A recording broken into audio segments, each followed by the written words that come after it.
Hello, my friends. AmyR here with Prairie Paper and Ink. Welcome back to my face and my card making space. And another Valentine adjacent card for my Valentine card series. Because this one, again, is not specifically Happy Valentine's Day or even one that would be for, well, you could use it for either or.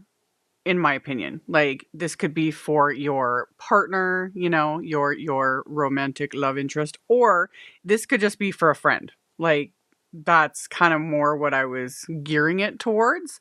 And yeah, I pulled out some of my, or pulled out, I keep all my pretty little pastes on a shelf behind me. And those shelves, by the way, those are just IKEA. I get asked that a lot.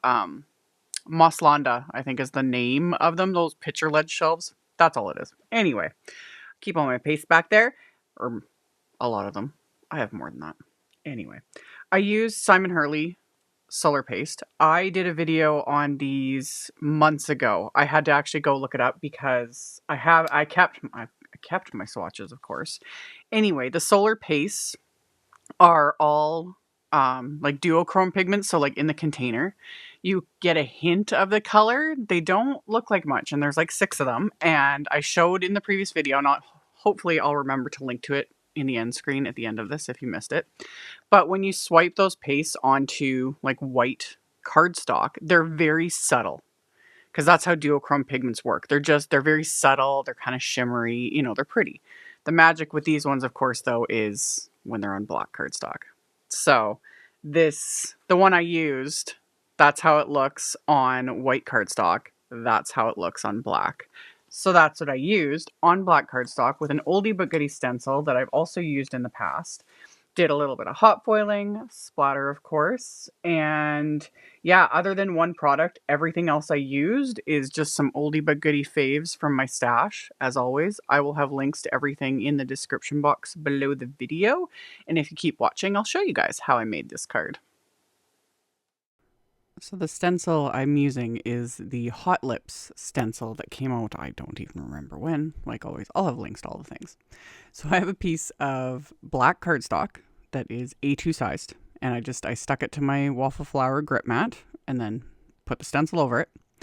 And you can apply this solar paste like other pastes, you know, with just the palette knife, etc. It's kind of up to you. I've done different ways with these types of pastes in other videos, and I wanted to experiment with this one because I didn't want to apply it with a palette knife. I didn't want it to be very thick, and curiosity, you know. So I just put a bit of the paste on my glasswork surface. I sprayed it with a bit of water to thin it out a bit. Not necessarily necessary, really. You could probably just skip the water step, but like I was experimenting. And then I'm just using a foam applicator, like the Ranger Distress foam applicators, and I kind of swirled it around in there, tapped it a lot on the work surface because I didn't want blobs of the paste. I wanted to be able to apply it thin. And then I'm just pouncing it over this stencil. And I love how this ended up turning out, like this random idea in my head. It gave it this kind of interesting texture that made it really kind of look how it would look if these were actual, you know, if you put lipstick on and kiss the cardstock, it kind of gave that sort of texture. So I was like, I'm going with this. So I left it at the 1 layer, which keeps it a little more subtle. If you wanted to, you know, get a bit more color and intensity with a paste specifically like this, I would just go in with a 2nd layer. This dries super quick. Like I would go right in immediately and start at the top again and work my way down to add a 2nd layer. But I was happy with this. So the thing to remember with paste, if you're using a foam applicator, is you either need to toss it if you're not going to clean it, or I had a container off to the side with soap and water, and I threw the foam applicator in there and I stuck my stencil and my palette knife in there. It's good to go. The foam applicator, it all came out immediately because I don't like using things like that like for a one-time use. So I find as long as you just immediately toss it into, you know, soap and water or just fully wash it out, it'll be fine. And in this case it was. So I cleaned off my grip mat. I get asked that a lot too. It's photopolymer, so you clean it just like you clean your stamps. In this case I just wiped it down. I was using the container of soap and water beside me just to really like give it a good cleaning, because it does need to be cleaned every once in a while just from things like, you know, dust and whatnot. So gave it a good wipe down, set it aside to let it air dry. It's good to go. And then, of course, I'm going to add splatter because that's what we do here. I used my Gansai Tambi Starry colors and splattered the background with the gold and then set that aside to dry. And then for my main sentiment, this is the newer product I was alluding to. This is the CZ Design Love Ya hot foil plate. And there is a wafer die and outline set that came out last year, I think, that I used the outline die to die cut this. But so you can do either or if you're not into hot foiling. But I used the hot foil plate and some pink Glimmer foil. And this was one of the few times, because I talk about this a lot, I prefer to, I tape my foil to the cardstock and then I tape the plate and, I have this little system and it seems to work perfectly. The only reason I didn't do this in this specific, way for this, honestly, when I filmed this was after multiple attempts, I was, again, experimenting with other things.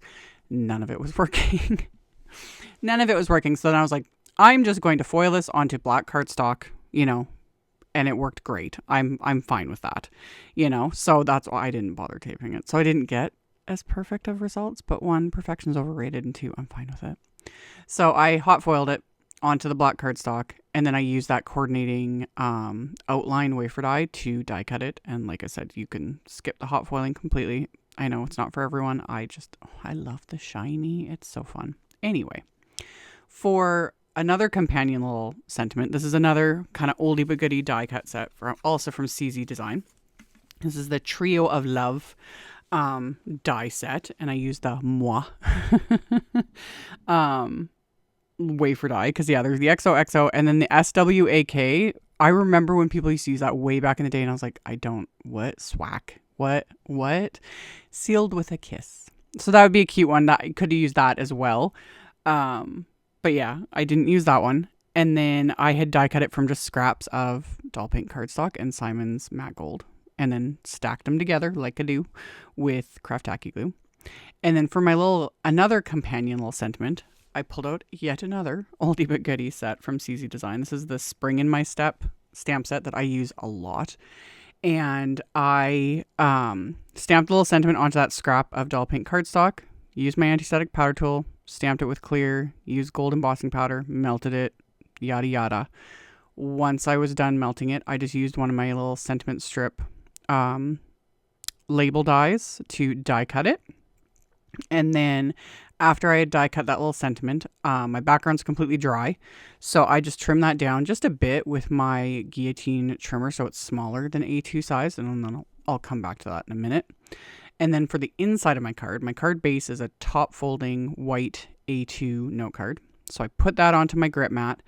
I used a piece of Post-it tape right at the score line so I don't get ink past the score line. And then I pulled out a light pink ink. This is the Rainbow Splash Ballet ink. And to make it even lighter, I'm using one of my little picket fence pouncers. And I have some scrap paper there on the side. And I just, every time I press the pouncer into the ink pad, I pounds off just a bit of that ink. So I'm not getting like an intense, blotch of ink on this. And then I'm just using a really light pressure. Just very lightly tapping this over the stencil. And a stencil like this with ink, this is what I would use as something like pouncers because there's all those little fine little pieces, that create the little wrinkles and whatnot. With brushes, not as fun because they move and all that stuff. So I pounce the ink over that, and this will dry back even more and be even fainter when it's fully dry. So it just gives that little extra something to the inside of the card. And then I just stamped one of the sentiments from that same Spring in My Step stamp set with VersaFine Clair Nocturne ink. So just stamp that right onto the inside of the card. And then for the card front, I had trimmed down some dull pink cardstock to slightly larger than this black panel. And I'm going to adhere them together with some Kuretake glue. And then I'm going to adhere this to the card base also with Kuretake glue. So it's got just that little bit of a pink frame to it, just to, bring in that little extra bit of pink. So got those adhered to the card base. And then the hot foiled sentiment, I'm going to pop up with foam squares to give that dimension. You could also just die cut I thought about that again. It's like hindsight. I thought about that after the fact. I was like, oh, I could have just die cut scraps of black cardstock, which is what I usually do. But popped this up with some foam squares and then figured out which order I wanted to place the other, like the heat emboss sentiment and the little die cut sentiment. Either way works. And the little sentiment strip, I'm going to also adhere. I just used one of my little Waffle Flower foam strips for that one. And then the little stacked die cut sentiment, I'm just going to adhere with Kuretake glue. So got those all adhered into place. Technically one could always be done here, but of course I had bling that matched. I don't have a link for this. I don't even think they're available anymore, but any little embellishment, gold embellishments would look great here too, or like pink sparkly, like, again, the sky's the limit. We have so many options now. These are the Trinity Stamps double bubble little hearts, and some are cloudy and some are clear. So they don't, right now as I'm filming it, they don't show up a whole lot. But yeah, I put some of those into place. The ones that are clear will look more clear when it's done because the glue needs to dry, because this glue does dry clear. So I just adhered them into place with little dabs of Kuretake glue and then let the glue dry. And this card was complete. So I've got the textured little hot lips with that solar paste and then a hot foil sentiment, a heat emboss sentiment, a stacked die cut sentiment, all the things and splatter, you know? So as always, I hope you guys enjoyed. I will have all the links in the description box below the video that you can just expand and check out if you are interested. Thank you all so much for taking the time to watch my video, for thumbs upping, commenting, subscribe if you haven't. I'd love to have you. And then at the end, I'll have the links to the videos I mentioned. And yeah, I'll see you all very soon in the next one. Bye.